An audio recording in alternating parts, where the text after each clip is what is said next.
waaqayyo sila eebbisu. Wanti ati goote kuni maal ittiin jedhu? Maal jedhe inni immoo? Wanti ati goote kun maalidha? Maal balbala kee dura keessa hirtattiin jedhee waaqayyo? Cubbuu. Balbala kee eeggataa. Gattabuu qabaan ta'e. Waaqayyo si eebbisu waada. Balbala keessan balbala kee irratti immoo maal godhe? Isinii fannisa. Garaa isaanii keessatti qopheessan hundinuus jallaa duwwaa ta'uu isaa waaqayyo hin argine.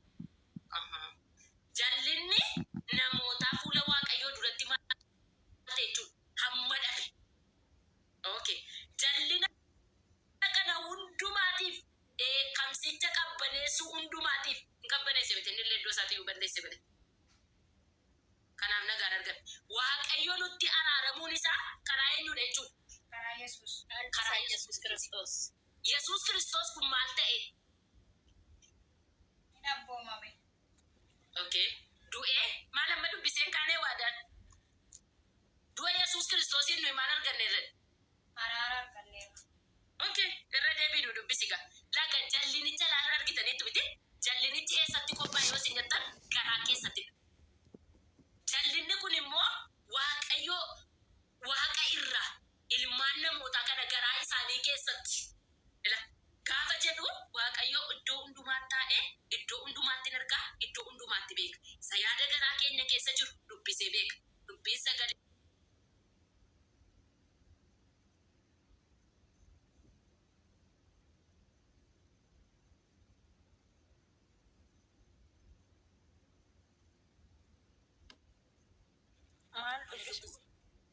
Waada turre. Ibroota kudhan digdamii lama turte.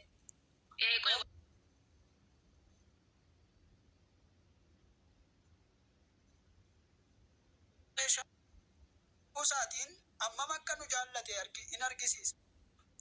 Kanaaf isa manuu dhiiga isaa isa dhangala'een qajeelota erga taane hammam caalaatti isumaan immoo dheekkamsa waaqayyoo jalaa ooluuf jira. Nuyi ammallee diinota taanee utuma jirru du'a ilma isaatiin waaqayyotti erga araaramne amma immoo nuyi warri isatti araaramne jireenya isaatiin hammam caalaatti ooluuf jira. Kana duwwaas miti. Gooftaa keenya Yesuus Kiristoosiin amma araara waan qabnuufis waaqayyotti gammaduu keenya himanna malee. Ameen. Ameen. Okay. Waaqayyo guddaa si eebbisu. Karaa gara abbaatti nama geessu eenyu qofadha? Yesuus.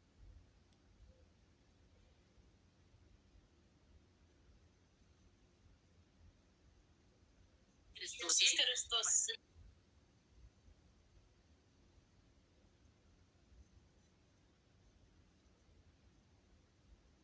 Karaa nu ittiin gara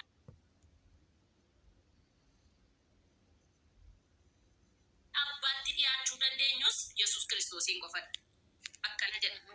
Egaa karichi dhugaan sun maal ta'e nu gidduutti argameera? Nama ta'e.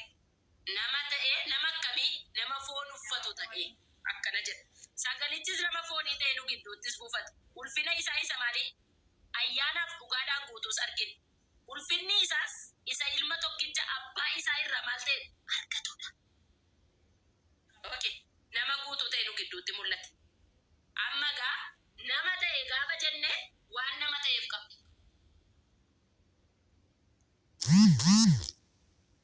Nama ta'e gaafa jenne. Aarsaa nuuf ta'uuf nama ta'e. Gooftaan si haa eebbisu. Aarsaa akkamii? Aarsaa sibiiluudhaani. Aarsaa nu furu. Isin irra deemnaa dubbistu. Ilmi namaas akkasuma hojjechiifachuudhaaf hin dhufu. Namootaaf hojjechuu fi lubbuu isaa furee namoota baay'eedhaaf kennuuf dhufe malee jedhe. Ilmi namaas akkasuma hojjechiifachuudhaaf hin dhufne. Namootaaf hojjechuu fi lubbuu isaa furee namoota baay'eedhaaf kennuuf dhufe malee jedhe. Ameen.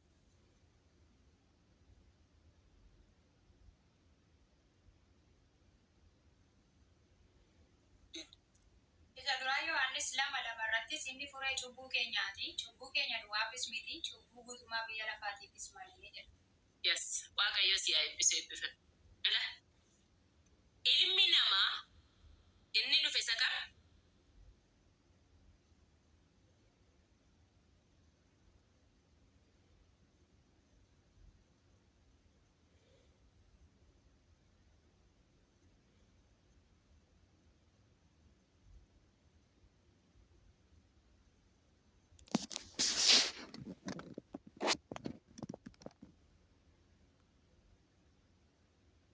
Namni jedhu baay'een jiraachuu danda'a wanta ta'eef ani furii qaba.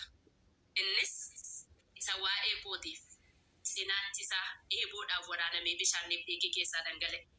Isa barruun isaa bismaaraan waqaramee bismaaras akka ani beeku miti. Isa anaaf jedheetti fufa, isatti tufa, isa anaaf jedhee fannoo irratti abaaramaatu hin ta'in abaarsa koobaati. Maqaan waaqayyoodhaa eebbifamu. Inni maalumaaf dhufee adda biyya lafaa maraaf dhufee garuu akkuma Yohaannis 1:2 irratti jedhu ለተቀበሉት በስሙም ላመኑት የእግዚአብሔር ልጆች የሆኑ ዘንድ የልጅነት ስልጣን ተሰጣቸው አከወጀዱ አበው ሙጫንሞ አከዳሉ ገርብችና ሙጫንና ወሬ ሰተመኔፍ ዳሉ አከደንዳን ijoollee waaqayyo akka ta'an warra ittamaneef garuu inni kan du'e hundumaaf addunyaa maraaf hundumaaf du'e kan jireenyatti galu garuu warra isa fudhatedha warra isa tamanedha. Yes, arrayyuu Yesuus Kiristoos maali karaa egaa cubbuun namaa fi waaqayyoo gidduutti maal godhee ture isa kana egaa gidduudha maal gochaadha Yesuus Kiristoos yeroo amma waadaan dubbise keessatti maal argitan? Cubbuu namoota baay'eedhaaf akka inni furii ta'uudhaaf. Okay, amma egaa cubbuun namaaf waaqayyoo gidduu galee ture. Ture gaafa diinummaa ture keessatti immoo keenyan diinummaa ture jechuudha. yaa amma egaa maal ta'e ittisu isa dhufee maal godhe gooftaa Yesuus Kiristoos iddoodhaa balleesse. Maqaan isaa eebbifamu. Karaa egaa kanaaf ta'e inni egaa maal dhufteenuuf karaa gara abbaatti geessu. Yesuusiin malee eenyu tokko gara abbaatti dhiyaachuu hin danda'u. Yesuus isa dhufe sanatu waa'ee abbaa maal godhe nutti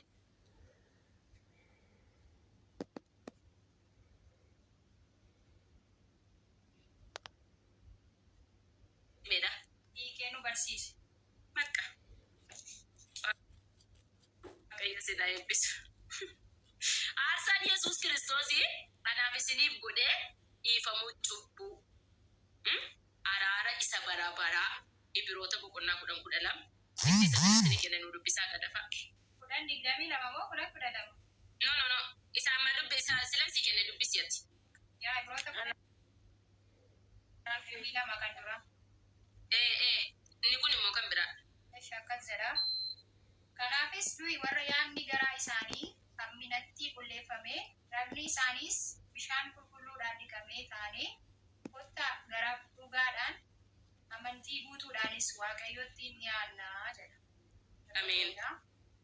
Kanaafis nuyi warra yaadni garaa isaanii hamminatti qulleeffame ragni isaanis bishaan qulqulluudhaan dhiqame taanee kottaa garaa guutuudhaan amantii guutuudhaanis waaqayyotti dhiyaannaa. Amen.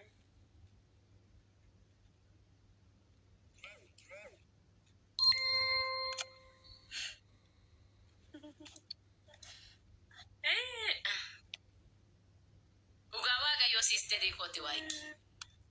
Isheen dabaluutti kaateen akkasuma bakka.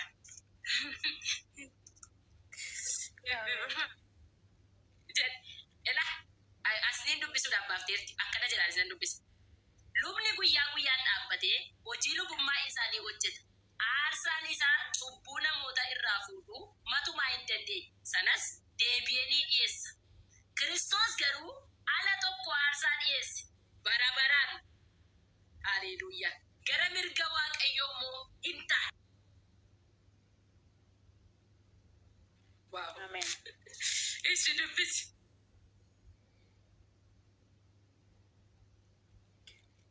Efesoon 5:26 kanaaf laatte. Akkas jedha maqaa Yesuusiin dubbisa. Waldaan kiristaanaa Waaqayyo biratti fudhatamtuu akka taatutti Kiristoos karaa dubbii isaatiin bishaaniin dhiquudhaan ishii hin qulleesse. Ameen. Dandeebi'a. Waldaan kiristaanaa Waaqayyo biratti fudhatamtuu akka taatutti Kiristoos karaa dubbii isaatiin bishaaniin dhiquudhaan ishii hin qulleessa. Ameen. Ameen.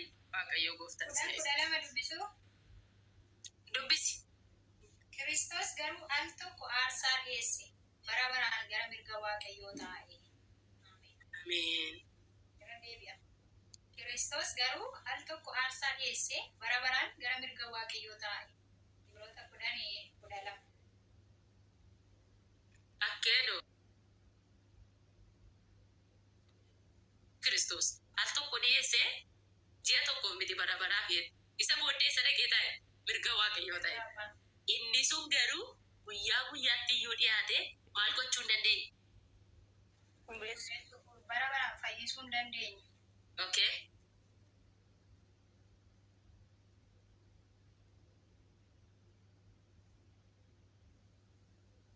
Inni danda'u tokko immoo maal godha? Al tokkicha dhiyeessee inni dhufee foon uffatee nu gidduu buufatee al tokkicha dhiiga isaa aarsaa godhee dhiyeessee al tokkicha kan dhangala'een immoo bara baraaf ta'e jechaadha. Ameen. Waaqayyo guddaa sinaa eebbisu. Inni kun waa'ee karaadha kan nu ilaalle. Karaa Yesuus Kiristoos karaa gara abbaatti nama geessu. Yesuus Kiristoosiin alaa karaan kan biraa tokko illee hin jiru.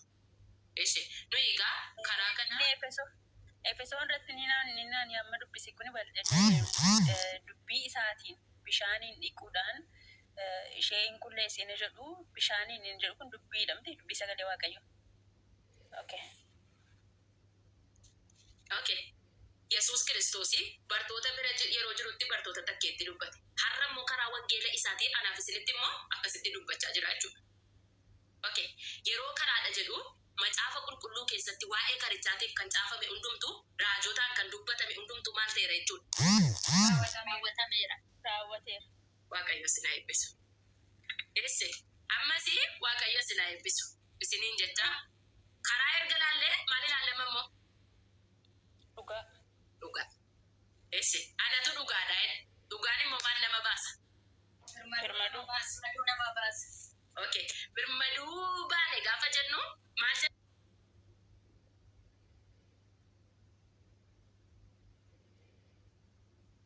Kan tureetu birmaduu baay'eedha. Abbummaa jalaa gara birmaduutti. Okay. Waaqayyo sinaa eebbisu. Yesuus Kiristoosii dhugaa isa kamidha? Dhugaa isa waaqarraa dhufedha. Dhugaa isa waaqarraa dhufe.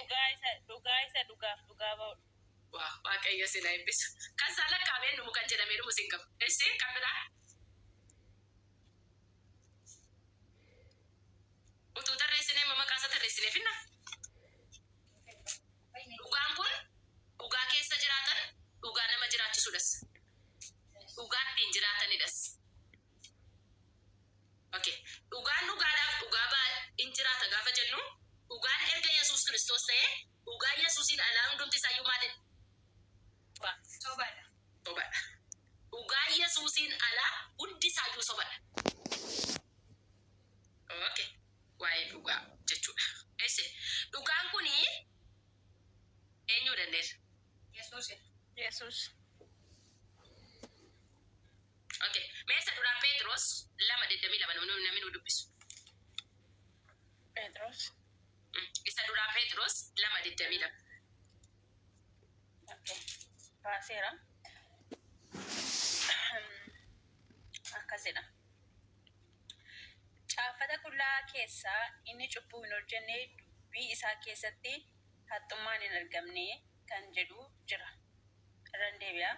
Caafata qullaa keessa inni cubbuu hin hojjenne dubbii isaa keessatti haxxummaan hin argamne kan jedhu jira.